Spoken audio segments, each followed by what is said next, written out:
ජීවිතේ එකම රවුමේ ගිහිල්ලා එපා වෙලාද?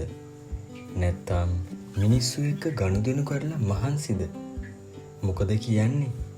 වෙනසකටත් එක්ක යමුද මගෙත් එක්ක සීතල පිරිච්ච මීදුමෙන් වැහුණ කොළම කොළ පාට මුළු ආත්මයම නිවන්න පුළුවන් තරමේ ලංකාවේ තවත් එක සුන්දර දිහාවකට.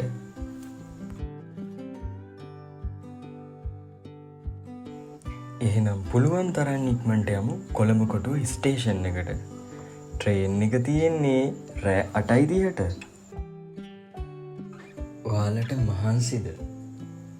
මන් දන්නවා මහන්සි කියලා. හැබැයි ඔයා මේ දකින්න යන දේවල් නිසා ඔයාගේ මහන්සිය එක තප්පරෙන් නිවිලා යනවා කියලා මට විශ්වාසයි.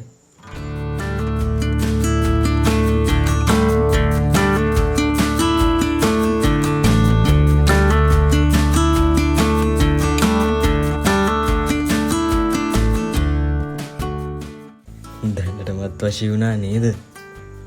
මේ පටන් ගැනීම විතරයි. තව ඉස්සරහට මීටත් වඩා ලස්සන තැන් බලන්න යමු. එහෙනම් ලෑස්ති වෙන්න හපුතලේ වටේ රවුමක් යන්න.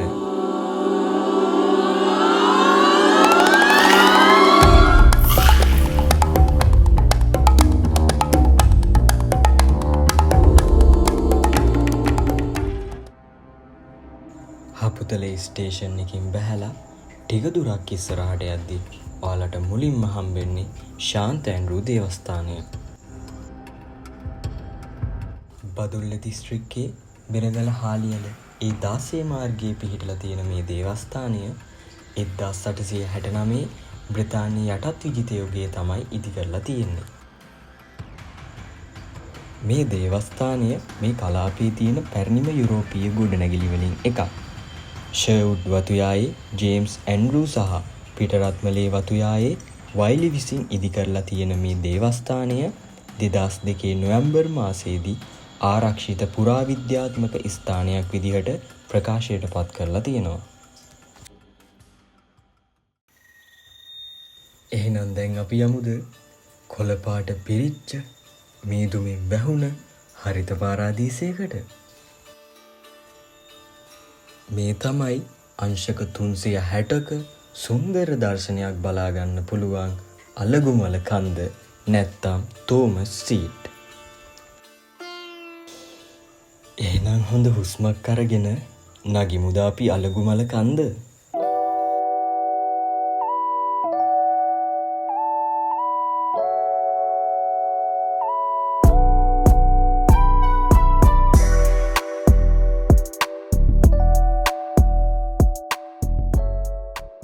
මහන්සි වෙලා නැග්ගටමකෝ. හතර පැත්තෙන් එන මේ සීතල හුළඟ කොළ පාට පිරුණ වටපිටාව සැරින් සැරේ අපිව බල්ල යන්නේ නැ සුදු පාට මීදුම මහන්සිය අමතක කරනවා.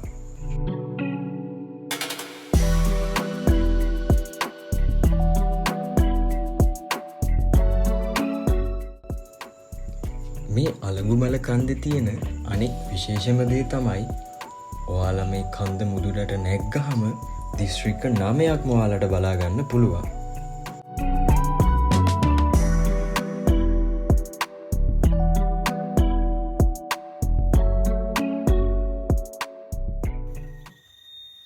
එහෙනම් දැන් අපි මේ පාරෙම තියෙන ඇඩිෂන් බංගලෝ එකට යමුද? ඇඩිෂන් බංගලෝ එකට යන පාර කියා ගන්න බැරි තරම් හරිම ලස්සන පාරක්. තෝමස් සීට් එක පහු කරලා ටික දුරක් ඉස්සරහට යද්දී මේ ඇඩිෂන් බංගලෝ එක ඔයාලට බලා ගන්න පුළුවන්. හපුතලේ යන ඔයාලට පොහොය දිනවලයි රජයේ නිවාඩු දිනවලයි ඇරෙන්න සතියන්තේ උදේ 9 ඉඳලා හවස 4:30 වෙනකම් ඇඩිෂන් බංගලාව ටිකට් අරගෙන බලන්න යන්න පුළුවන්.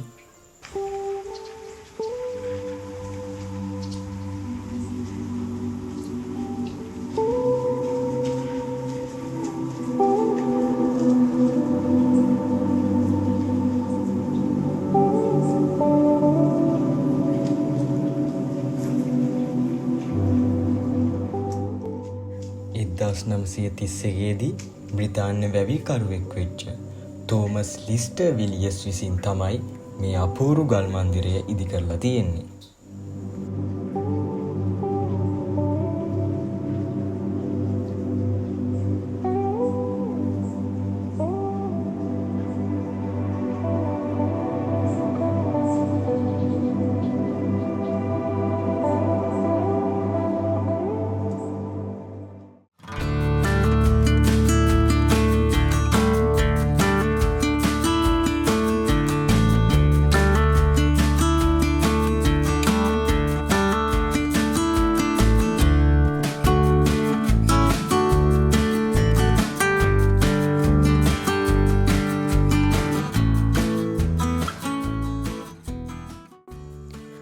හපුතලේ ගැන කතා කරද්දී මතක් වෙන තව එක වැදගත් දෙයක් තමයි තේ කර්මාන්තය කියලා කියන්නේ. එහෙනම් අපි යමුද ලිප්ටන් මතු යාය හොයාගෙන?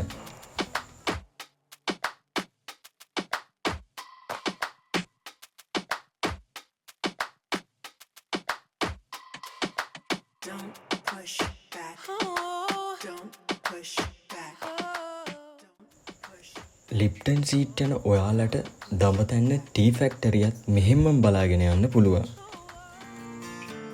ඇවිදලා මහන්සිත් ඇතිනි. එහෙනම් රසම රස රොටියක් කාලා උණුමුණු ප්ලේන් ටිකක් බමුද? මේ දේශගුණෙත් එක්ක ප්ලේන් ටිකක් කියන්නේ හරියට අමෘතයක් වගේ.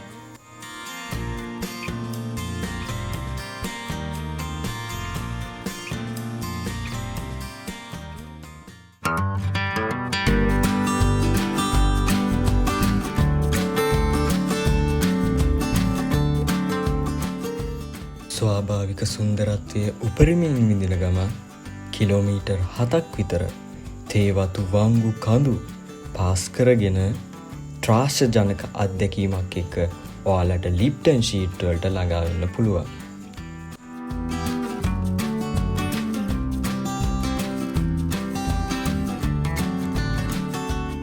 මේ ලිප්ටන් ෂීට් පිටා තියෙන්නේ හපුතලේ ළඟ පූනාගල කන්ද මුදුනේ.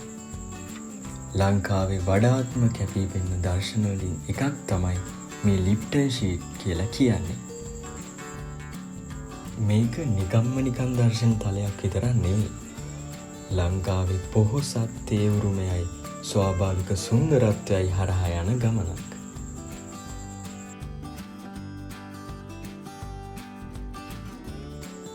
මේ තප්පරෙන් තප්පරේ වෙනස් වෙන දේශගුණය එක්ක ලිප්ටන් ෂීට් ගේන්නේ හරි පුදුමාකාර සුන්දරත්වයක්. ලිප්ටන් ෂීට් වලට ගියපු ඔයාලා එතන තියෙන සර් ලිප්ටන්ගේ ප්‍රතිමාවත් එක්ක ෆොටෝ එකක් ගහන්න අමතක කරන්නත් එපා.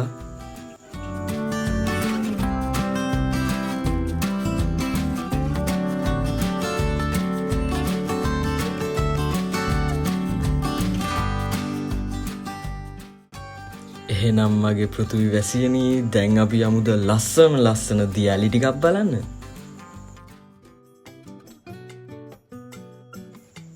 ඔයාලට හපුතලේ ඉඳලා වැල්ලවායේ බස් එකක නැගලා බෙරගල හන්දියත් පාස් කරගෙන ටික දුරක් යනකොට ගල් කන්ද දියැල්ල හම්බෙනවා.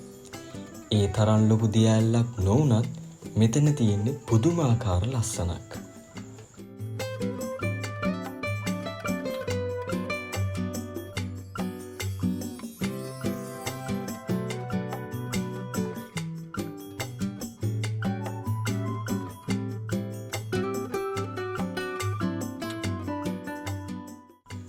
බෙරගල ඉඳලා කිලෝමීටර් 20ක් විතර එහාට යනකොට ඔයාලට සුන්දර දියලු මැල්ල බලා ගන්න පුළුවන්.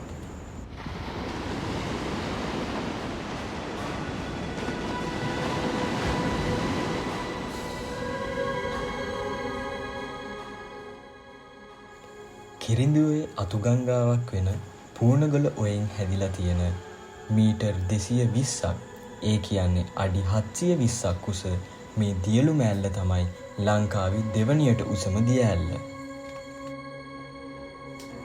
මේ දියලු මෑල්ලේ ලස්සන තවත් ඔයාලට බලන්න ඕනේ නම් අමතක නොකර උඩු දියලුමටත් යන්න.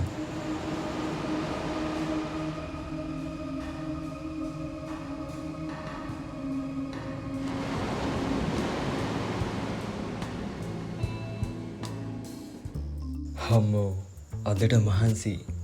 එහෙනම් අපි අමුද පොඩ්ඩක් විවේක ගන්න. මේ තියෙන්නේ මම නැවතුන නිව් ඊගල් රෙස්ටින් නවාතැන්පල.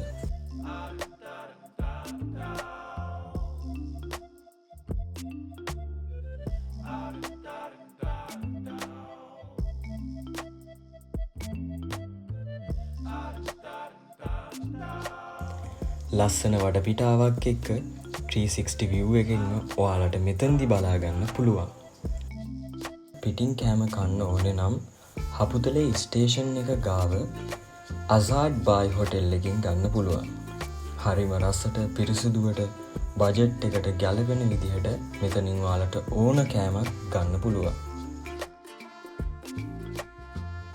හෝ ඔහොම නවතින්න. මතක ඇතුව මගේ channel එක subscribe කරන්න. තව like එකකුත් දාන්න. like කරාට විතරක් මදි. share පාරකුත් ඔහොමම දාගෙන යන්කෝ. එහෙනම් මගේ පෘථිවි වැසියනි අදට මේ චාරිකාව ඉවරයි. තවත් ලස්සන දවසක මීටත් වඩා ලස්සන තැන් ගොඩක් එක්ක මම ආයිත් ඔයාලා ගාවට එන්නම්.